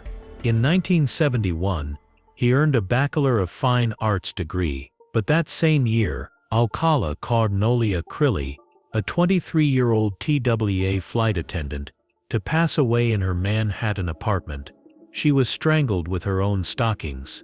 In 1977, he caused Ellen Jane Hover, a 23-year-old musician and artist, to pass away. Her remains weren't found until 1978. In 1978, in the midst of his spree, Alcala appeared as a contestant on The Dating Game, a popular television show. Host Jim Lang introduced him as a successful photographer. Alcala won the competition, and a date with Bachelorette Cheryl Bradshaw, but Bradshaw refused to go out with him. She found him creepy. Her intuition saved her life, but others weren't so lucky. On November 9, 1977, Alcala caused Jill Terry Barcombe, an 18-year-old girl from Oneida, New York, to pass away. Her body was found near Mulholland Drive in a knee-to-chest position. On December 16, 1977, Alcala caused Juriya Wickstead, a 27-year-old nurse from Malibu, to pass away in her apartment. She was beaten and strangled. On June 24, 1978, Alcala caused Cherlud Lamb, a 32-year-old legal secretary from El Segundo, to pass away in her apartment. She was strangled. On June 12, 1979, Alcala caused Jill Parenteau, a 21-year-old computer key punch operator from Burbank, to pass away. He cut himself crawling through her window. Blood evidence would identify him. Her friend testified they had met Alcala at a club several times before. Prosecutors said Alcala toyed with his individuals. He strangled them until they lost consciousness. Then he waited until they revived. He repeated this process multiple times before finally taking their lives. The torture lasted for hours. Orange County prosecutor Matt Murphy called Alcala the cruelest and most sadistic perpetrator he ever prosecuted in 17 years. On June 20, 1979, Robin Christine Sam Sue, a 12-year-old girl from Huntington Beach, disappeared while riding her bicycle to ballet class. Her decomposing body was found 12 days later in the Los Angeles foothills. She had been beaten, raped, and stabbed. Sam Sue's friends told police a stranger approached them on the beach, asking to take their pictures. Detectives circulated a sketch. Alcala's parole officer recognized him. Alcala was arrested in July 1979 and held without bail. In May 1980, Alcala was convicted and sentenced to death. In 1984, the California Supreme Court reversed the conviction and ordered a new trial. In 1986, Alcala was sentenced to death again. In 2003, a federal appeals court overturned that sentence and ordered another trial. During investigations, authorities found hundreds of photographs in a Seattle storage locker belonging to Alcala. The photos showed unidentified women, teenage girls and boys, many in sexually explicit poses. They also found jewelry believed to be trophies, including gold ball earrings matching those Robin Sam Sue wore the day she disappeared. In 2010, An Orange County jury convicted Alcala of 5 counts of first-degree causing death. He was sentenced to death for robbing Sam Sue and the 4 women. Alcala represented himself at trial. In 2012, Alcala was extradited to New York. He pleaded guilty to causing Cornelia Crilly and Ellen Jane Hover to pass away. In 2013, he was sentenced to 25 years to life. In 2016, Wyoming prosecutors charged him with causing Christine Ruth Thornton, a 28-year-old pregnant woman, to pass away in 1978. But they didn't extradite him due to failing health. On July 24, 2021, Alcala passed away at age 77 in a hospital near Corcoran State Prison from natural causes. He had been on death row since 2010. Authorities estimate Alcala may have caused as many as 130 individuals to pass away. His true count will never be known. Robin Sam Sua's sister posted on Facebook, "Today we received the best news ever. Alcala died. I know my mom is dancing up in heaven. He can't appeal this one. My sister can finally rest in heaven literally now." This is what happens when you become a predator. You think you're smart. You think appearing on a game show makes you normal. You think photographing individuals makes you an artist. But you're torturing people for hours before taking their lives. You're collecting earrings as trophies. You're burying bodies in the mountains. Eventually, a parole officer recognizes your sketch. Police find your storage locker. DNA evidence links you to multiple scenes. You get convicted 3 times. You get sentenced to death 3 times. You spend 42 years on death row, and you pass away alone in a prison hospital at age 77. Alcala destroyed countless families. 7 confirmed, possibly 130 total, all because one man enjoyed causing others to suffer. The concrete walls closed in, and they never let go. Joan Vallejo Corona was born on February 7, 1934 in Ayutla, Jalisco, Mexico. At age 16, he illegally crossed the California border in 1950. He worked as a farm laborer picking carrots and melons. In 1953, he moved to Yuba City at his half-brother Natividad's suggestion. He married Gabriela Hermosillo on October 24, 1953 in Reno, Nevada. The marriage lasted 3 months. In 1958, he married Gloria Moreno and they had 4 daughters. In January 1956, after a devastating flood killed 37 people in Yuba City, Corona suffered a mental breakdown. He became convinced everyone had drowned and he was seeing ghosts. Natividad had Corona committed to DeWitt State Hospital in Auburn, California. Doctors diagnosed him as a paranoid schizophrenic. He received 23 electroconvulsive therapy sessions before being released 3 months later and deported to Mexico. In 1962, Corona returned legally with a green card. He became a successful farm labor contractor, but his mental illness and violent temper continued. Between February and May 1971, Corona hired and then caused 25 migrant workers to pass away. Most were fruit tramps living on Marysville Skid Row, men who followed orchard harvest to find work. They were middle-aged Caucasian male drifters between ages 40 and 64. Most had no families. Nobody missed them immediately. Corona stabbed or slashed them with knives or machetes. He beat them with heavy objects. All victims had deep puncture wounds in their chests and vicious machete slashes on their heads. Every single body had 2 machete slashes across the back of the head in the shape of a cross. 1 individual was also shot. They were buried face up with their arms stretched above their heads and their shirts pulled over their faces. Some were buried with their pants pulled down. On May 19, 1971, Japanese-American farmer Goro Kagehiro found a freshly dug hole in his peach orchard. That night he found it filled. He called the sheriff. Police dug up the body of Kenneth Whitaker, age 40. Over the next 2 weeks, authorities found 25 bodies buried in shallow graves across orchards along the Fither River. In graves, deputies found meat receipts signed by Joan Corona and Bank of America deposit slips with his name. Witnesses saw victims riding in Corona's pickup truck. On May 26, 1971, police arrested Corona at his home. They found 2 blood-stained knives, a machete, a pistol, and blood-stained clothing. They discovered a work ledger containing 34 names and dates, including 7 known individuals. Prosecutors called it a death list.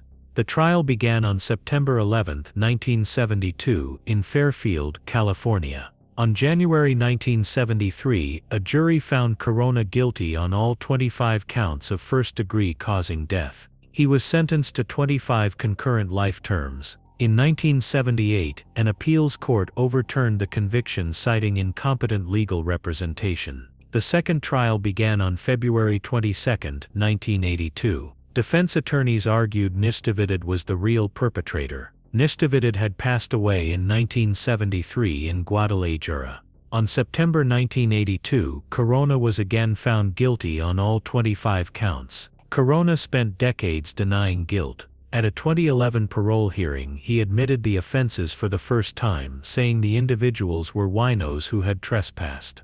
At his final 2016 parole hearing, he said he couldn't recall. Corona was denied parole 8 times. On March 4, 2019, Corona passed away at age 85 in a hospital outside Corcoran State Prison from natural causes. He had been diagnosed with inoperable liver cancer. This is what happens when mental illness meets violence and nobody intervenes. You think vulnerable migrant workers won't be missed. You think shallow graves in orchards won't be found. You think signing receipts and leaving evidence doesn't matter. But farmers notice holes in their orchards. Police find the bodies. The evidence convicts you. You spend 48 years in prison. You get denied parole 8 times. And you pass away alone in a prison hospital at age 85. Corona remains California's most prolific offender. 25 individuals, 25 families destroyed, all because one man's mental illness turned into murder. Ronald Yandel was born around 1962 in Richmond, California. In the 1990s, he was sentenced to 10 years in federal prison for methamphetamine trafficking. While serving time, he joined the Aryan Brotherhood. He was sponsored by the gang's late leader Barry Mills. Yandel rose quickly through the ranks. When he was released in 2001, he spent just 45 days as a free man. Then he committed a double homicide in El Sobrante, Contra Costa County. In 2004, Yandel was convicted of 1 count of causing death and 1 count of manslaughter. He was sentenced to 65 years to life in California State Prison. He was transferred to Pelican Bay State Prison and placed in the Security Housing Unit, solitary confinement. He spent years in the SEU, but his status in the Aryan Brotherhood only grew. Yandel eventually became one of 3 commissioners who ran the entire gang. Between 2011 and 2016, Yandel and other Aryan Brotherhood members engaged in racketeering activity. They committed multiple acts involving incidents that caused death, conspiracies to cause death, and drug trafficking. Yandel and cellmate William Willie from Norco Sylvester oversaw a significant heroin and methamphetamine trafficking operation from their shared cell at California State Prison, Sacramento, also known as New Folsom. Using smuggled cell phones, Yandel and Sylvester directed incidents that caused death, drug trafficking in Sacramento and other California cities, and other offenses. They controlled the membership of the Aryan Brotherhood. Authorities obtained a warrant to tap Yandel's contraband phone in summer 2016. They recorded upward of 1,800 calls. The calls provided evidence about plots to cause death, heroin and methamphetamine trafficking, and other offenses. On August 15, 2015, Yandel ordered 2 inmates to cause Hugo Pennell to pass away at California State Prison, Sacramento. Pennell was a member of the Black Guerrilla family gang. He was one of the infamous San Quentin 6 inmates charged following a deadly escape attempt in 1971. Pennell openly antagonized Aryan Brotherhood members with racist opinions and provocative statements. Yandel offered the 2 inmates membership in the Aryan Brotherhood if they were able to take Pennell's life. The 2 inmates carried out the brutal incident. About a year after the incident, DEA intercepted calls made by Yandel over a contraband cell phone. He bragged about directing it and sponsoring the perpetrators for membership in the gang.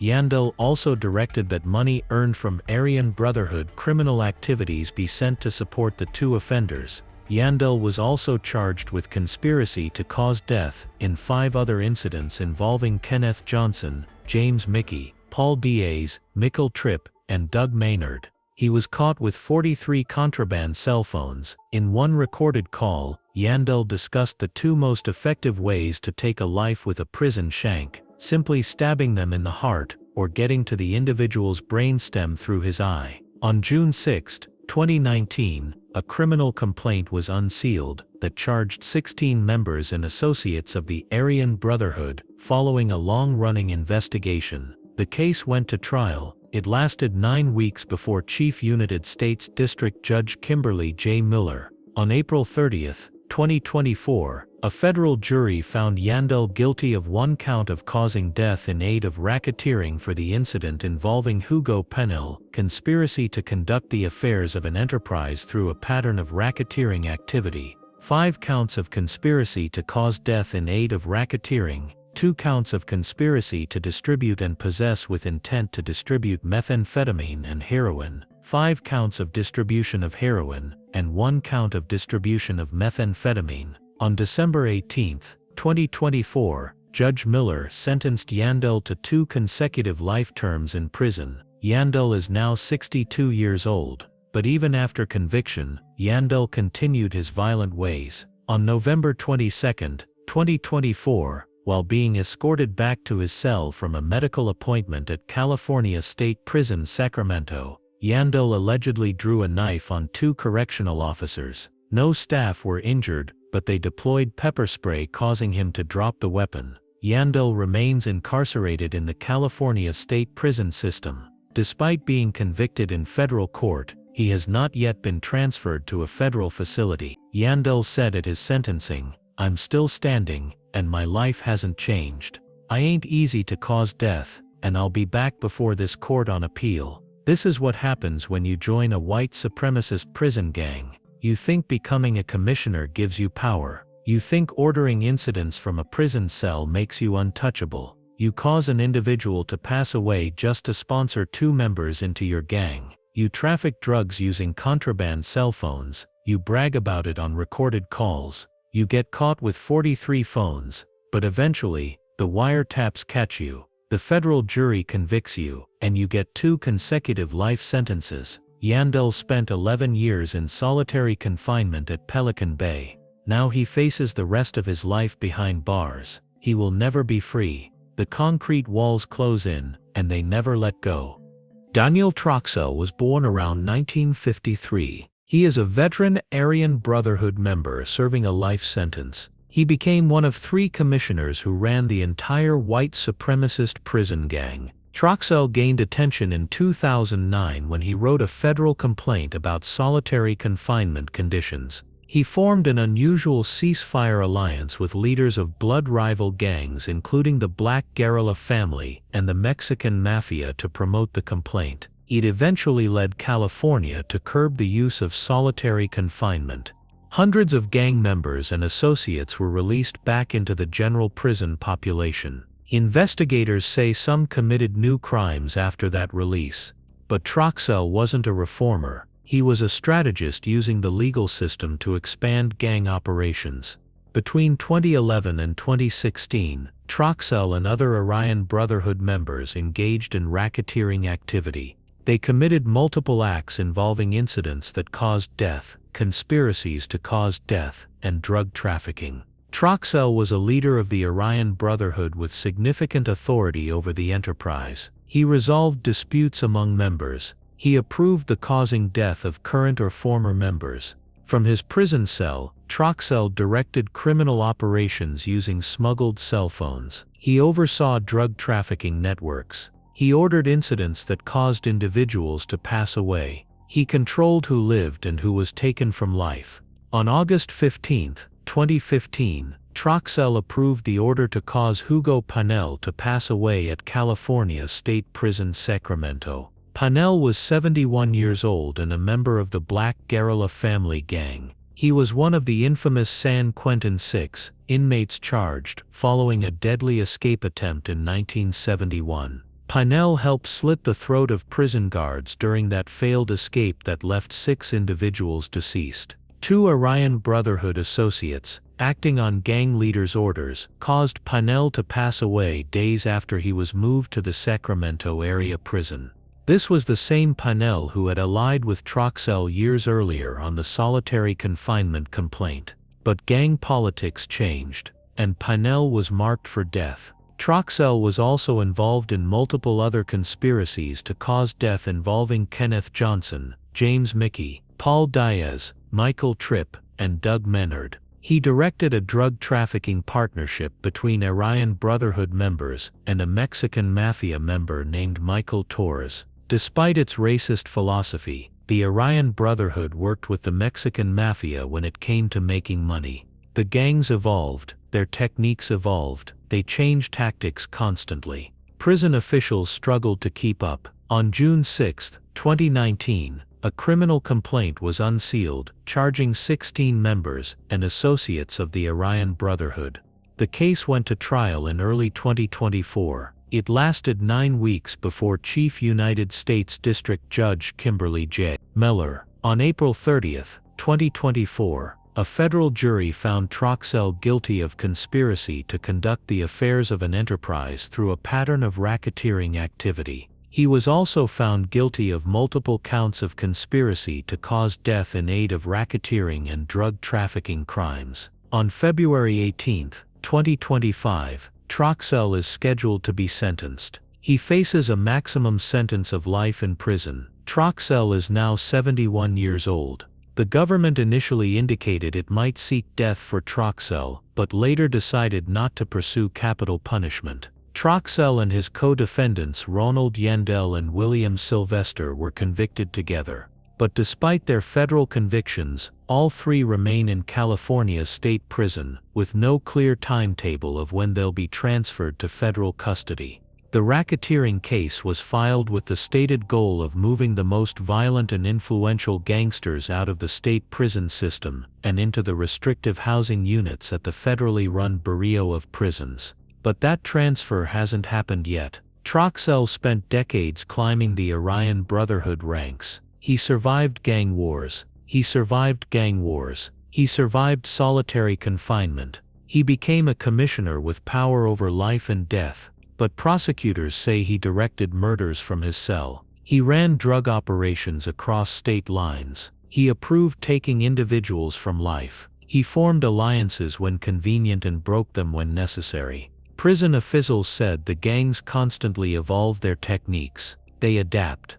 They change. And they continue to operate even from the most restrictive housing units. This is what happens when you become a leader of a white supremacist prison gang. You think writing legal complaints makes you legitimate. You think forming alliances with rival gangs shows you're smart. You think being a commissioner gives you untouchable power. But eventually, the federal racketeering charges come.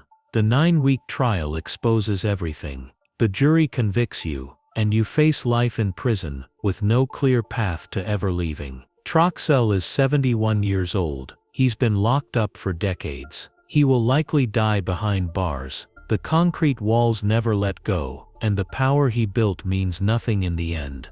Joseph Morgan was born Joseph Mio Gorak on April 10, 1929 in San Pedro, California. His parents were Croatian immigrants. His father Gergo was a truck driver. His mother Clara raised him after his father naturalized and anglicized the family name to Morgan. He grew up in Boyle Heights, a predominantly Hispanic neighborhood in East Los Angeles. Despite being white and of Slavic descent, Morgan spoke fluent Spanish and identified with Mexican-American culture. In the late 1930s, he joined the Maravilla Street Gang, one of the oldest documented gangs in Los Angeles. Morgan became a founding father of LAEM, the Mexican Mafia. He was the first non-Hispanic member. He earned the nickname Pegleg because he had a prosthetic leg. Authorities say he lost his leg when he was shot by LAPD during an armed robbery in East Los Angeles when he was 18 years old. In 1946, at age 17, Morgan became involved with a 32-year-old woman. She was married. Morgan beat her husband to death and buried the body in a shallow grave. While awaiting trial, he escaped from jail using another inmate's identification papers. The inmate was being transferred to a forestry camp. Morgan was recaptured. He was sentenced to 9 years at San Quentin State Prison. He was paroled in 1955 after serving his time. But less than a year later, he returned to prison for armed robbery at a West Covina bank. He ran off with $17,000. Morgan committed the first prison gang street execution in Los Angeles in 1971. He was one of the highest-ranking Mexican Mafia members in Southern California by the mid-1970s. He had influence across most of the United States and even as far as Mexico. Morgan was well respected within the ranks of the Mexican Mafia. His connections with cocaine and heroin suppliers in Mexico helped pave the foundation for the Mexican Mafia's narcotics distribution throughout California. Morgan was known for thinking strategically. He persuaded the Aryan Brotherhood to forge a loose alliance with LAEM because they had the Black Guerrilla family as a mutual rival. He also established diplomatic relations with the Los Angeles crime family through Michael Arizatello. Morgan wanted to set deals with white and black gangs to ensure LAEM would come out the dominant force with little resistance. He played an instrumental part in organizing and legitimizing the Mexican Mafia. His organizational blueprint still shapes the gang's structure today. In 1978, Morgan was sentenced to life in prison. He spent more than 7 months in federal prison for arms trafficking from Utah gang to California.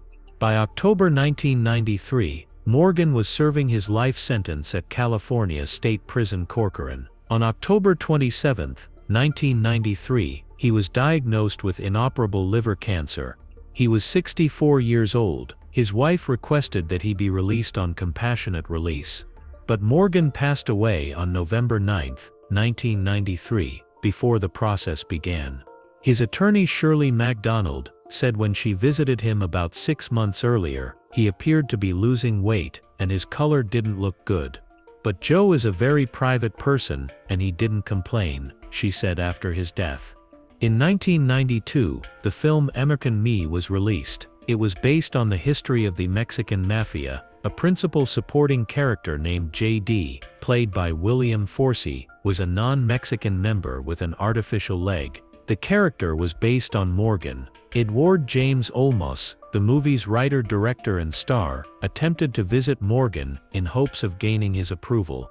Morgan refused to see him. He filed a $500,000 lawsuit against Olmos and Universal Studios, alleging inaccuracies in the film. The film controversially portrayed certain aspects of LAEM prison life. Morgan was enraged. At least 2 people were taken from life on account of Mexican Mafia displeasure with the script. This included former Mexican Mafia members and affiliates who had served as advisors during the making of the movie. At the time of Morgan's death, his wife filed a lawsuit arguing that the film did not request her permission for basing one of the characters on him. This is what happens when you choose the gang life at a young age. You think being the first white member of a Hispanic gang makes you special. You think violence and strategic alliances give you power. You beat someone to death at age 17. You escape from jail. You get recaptured. You spend decades in and out of prison. You build a criminal empire. You become a godfather. Danny Roman was born around 1956 in South Los Angeles, California. He started as a Latino street gang leader in the rough neighborhood southwest of downtown Los Angeles. Nothing suggested he would become one of the most powerful Mexican Mafia figures in California history, but violence became his path to power. In 1984, Roman was convicted of first-degree causing death. The details of that original incident remain unclear, but the conviction changed everything. On January 11, 1985, Roman was received into the California Department of Corrections and Rehabilitation from Los Angeles County. He was sentenced to life in prison without the possibility of parole. He was sent to Pelican Bay State Prison, California's super maximum security correctional facility. But prison didn't end Roman's criminal career. It launched it. Behind bars, Roman rose through the ranks of LAEME, the Mexican Mafia. He became a shot caller, one of the most feared positions in the prison system. A shot caller gives orders. Everyone listens. Everyone obeys. From his cell at Pelican Bay, Roman controlled more than a dozen Latino gangs across a wide swath of South Los Angeles. His primary gang was the Harpies Street Gang, which claimed territory southwest of downtown and north of the University of Southern California. But his reach extended far beyond. Roman controlled 13 different Latino gangs through violence, intimidation, and a sophisticated system of taxation and extortion. Roman ran his empire like a business. He ordered gang members to engage in drug trafficking, moving methamphetamine, cocaine, crack cocaine and heroin through South Los Angeles neighborhoods. He directed incidents that caused death against rival gang members and Mexican Mafia members who crossed him. He orchestrated robberies targeting residents, businesses, and even USC students. He extorted vendors at the Alameda swap meet, forcing them to pay taxes or face violence. The money flowed back to Roman in prison, every dollar, every week. The system was efficient and brutal, but Roman couldn't run everything alone from a prison cell. He needed someone on the outside, someone he could trust completely. He chose his daughter. Vianna Roman was just 9 years old when her father was convicted in 1984. She grew up without him. But by the time she was an adult, Vianna became her father's voice on the streets. She acted as a conduit for Danny Roman's orders. Once a month, Vianna and her husband Aaron Soto would visit Roman at Pelican Bay State Prison. During those visits, Roman would pass orders using coded language. The prison warden eventually caught on and developed a system to monitor their conversations. Roman would use Spanish slang like SOP blown, which means cooperator or rat, to order someone taken from life. He would reference dead gang members by name, telling Vianna to send someone where that person is. Basically, to be deceased like them. Vianna would leave the prison with her father's instructions memorized. She would then pass those orders to Manuel Valencia, the shot caller of the Harpies gang.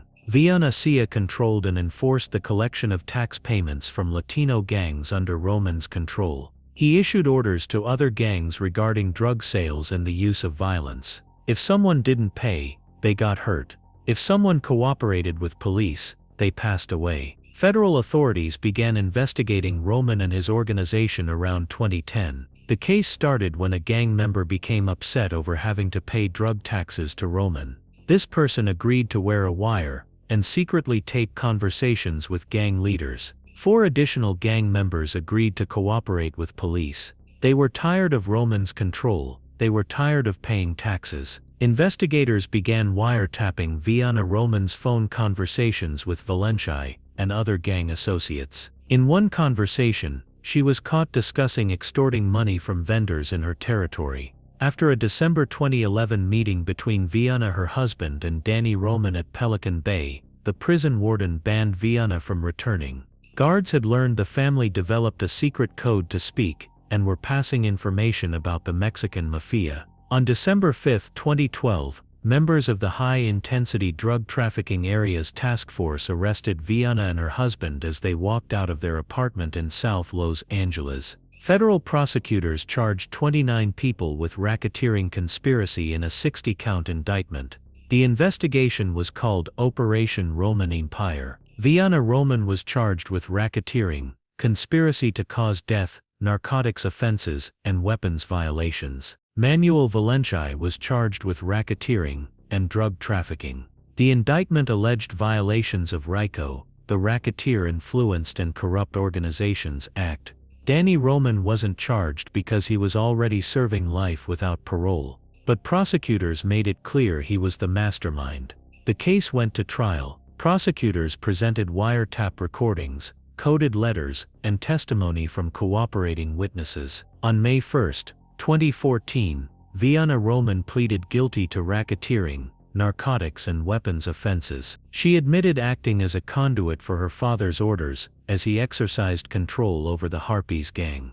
Vianna pleaded guilty 1 week later to racketeering and drug trafficking. He admitted overseeing gang activities, including collecting taxes from drug dealers, retaliating against people who ran afoul of the gang, and engaging in drug trafficking. On July 28, 2015, United States District Judge R. Gary Klausner sentenced Vianna Roman to 15 years in federal prison. On September 8, 2015, Villanueva was sentenced to 27 years. A total of 24 defendants out of 29 charged pleaded guilty. 3 are fugitives. Charges against one were dismissed after his conviction of first-degree causing death in Los Angeles Superior Court. But Roman's story wasn't over. On June 10, 2020, Roman was transferred to the California Substance Abuse Treatment Facility and State Prison in Corcoran. It was a less secure facility than Pelican Bay. At 10:44 a.m., 2 inmates began assaulting Roman. Correctional officers responded immediately and gave orders to stop. The inmates were identified as Raul Alvarado, age 47, and Edward Cisneros, age 31. They were placed in restraints. Officers immediately began life-saving measures on Roman and called 911. Medical assistance continued as Roman was transported to the prison's medical facility. Roman sustained multiple stab wounds to his body and face. At 11:11 a.m., a doctor pronounced Roman deceased. He was 64 years old. Alvarado and Cisneros were placed in segregated housing pending investigation. Corrections spokeswoman Terry Hardy would not say if they were believed to be members of the same or a rival gang. Retired prison gang investigator Mothdige Buchner said, "If this was not a sanctioned Mexican Mafia hit, then the retaliation for having one of their members hit is going to be significant." Roman spent 35 years behind bars. He built an empire from a prison cell. He controlled thousands of gang members. He directed drug operations that destroyed communities. He ordered people taken from life. He extorted businesses and terrorized neighborhoods. He used his own daughter to carry out his orders. And in the end, he was stabbed to death in a prison yard by rivals who wanted him gone. This is what happens when you choose the gang life. You think you can control everything from behind bars. You think family loyalty will protect you. You think you're untouchable. But eventually, someone comes for you. The violence you ordered catches up to you, and you pass away alone on a prison floor. Roman's daughter served her time and was released, but the damage he caused to South Los Angeles neighborhoods lasted decades. Families destroyed, lives ruined, communities terrorized, all because one man wanted power and control. The lesson is clear: the gang life leads to prison or the grave. There is no other ending. Rodolfo Cadena was born on April 15, 1943 in San Antonio, Texas. His parents were second-generation Mexican immigrants, Aneta Alvarado and Daniel Hernandez Cadena. The family moved to Bakersfield, California, where Cadena attended East Bakersfield High School. He joined the Barrio Viejo gang, now known as the Barrio Bakers. Violence came early. In 1959, at just 16 years old, Cadena and Richard Roos stabbed a man to death outside Salon Juarez, a dance hall in Bakersfield. Cadena was convicted and sent to Deul Vocational Institution. While incarcerated, he earned the respect of Mexican Mafia members. The gang was still in its development stage, but Cadena's violent and unapologetic demeanor made him stand out. By 1961, administrators at DVI transferred charter Mexican Mafia members to San Quentin State Prison, hoping to discourage violence. But it didn't work. A notorious incident solidified Cadena's reputation. The story goes that Chan Cadena arrived on the lower yard and was met by a 6'5", 300-pound black inmate who planted a kiss on his face and announced this scrawny teenager would now be his bitch. Cadena returned a short time later, walked up to the unsuspecting predator, and stabbed him to death with a jailhouse shiv. There were more than 1,000 inmates on the yard. No witnesses stepped forward, and only one dead man entertained the idea that Cadena was anybody's bitch. Cadena and Joe Pegleg Morgan, who became his best friend and mentor, led the gang to prominence in the California correctional system. They terrorized other unorganized ethnic inmate groups. They gained a monopoly over the sale of drugs, pornography, prostitution, extortion, and offenses for hire. Cadena continued to run the Mexican Mafia's activities and began to look beyond the walls of prison, envisioning a statewide monopoly of crime. In 1971, Cadena ordered paroled gang members to infiltrate self-help addiction programs and community groups in East Los Angeles. His goal was to establish a gang member presence in as many Mexican-American community groups as possible, and then use those connections to cultivate goodwill, while using the organizations as fronts for criminal activity. Knighten struck an uneasy alliance with Gord Jackson and the Black Guerrilla family. He became active in Latino political organizations, like the Brown Berets. Knighten made overtures to unite LAEME with the rival Nuestra Familia, but his peace talks with members of the Familia were frowned upon by other Mexican Mafia leaders. They ordered the demise of 2 Familia leaders, just prior to an important meeting between Knighten and Death Row Joe Gonzalez, a Familia leader, at Chino Reception Center. The peace mission was sabotaged. With no remaining influence in the Mexican Mafia, Knighten's importance in the eyes of Nuestra Familia was diminished. He was now a target for retribution. Knighten could have saved himself by requesting protective custody, a move that would have shown weakness to the way of life he had fought and taken lives for. His fate effectively sealed, he chose instead to go out the way he had come in, fighting. On his arrival in Chino for the now sabotaged peace mission, he was taunted by the Norteños and told his time would come. The night before his death, Knighten had received multiple death threats and knew that when he left his cell in the morning, he would die.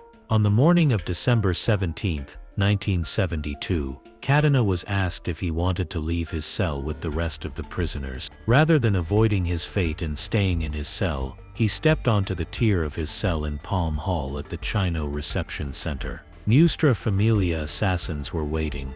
They set upon him. They stabbed him an estimated 70 times. Knighten passed away at age 29. His demise sparked an era of gang warfare within the California penal system. Over the next year, 31 prisoners lost their lives in tit-for-tat incidents. The carnage and animosity from his demise lasted decades. LAEME still has a termination on-site order for any member of Nuestra Familia. Knighten was the basis for the 1992 movie American Montoya.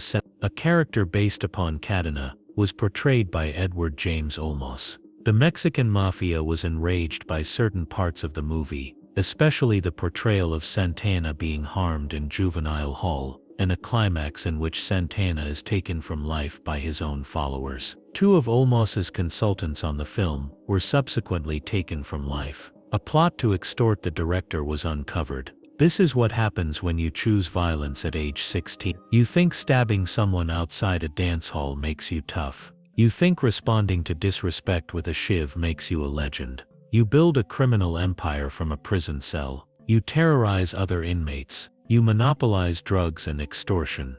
You infiltrate community organizations. You form alliances with rival gangs. But then the politics shift. Your peace mission gets sabotaged. Your own allies turn on you. You receive death threats. And you know when you step out of your cell, you're going to be stabbed 70 times. But you step out anyway, because asking for protection would show weakness. Knighten spent 13 years behind bars. He became a legend in the underworld, but he passed away at age 29 on a prison tier. His demise sparked a gang war that caused 31 more people to pass away, and the violence continues today, over 50 years later. The concrete walls never let go.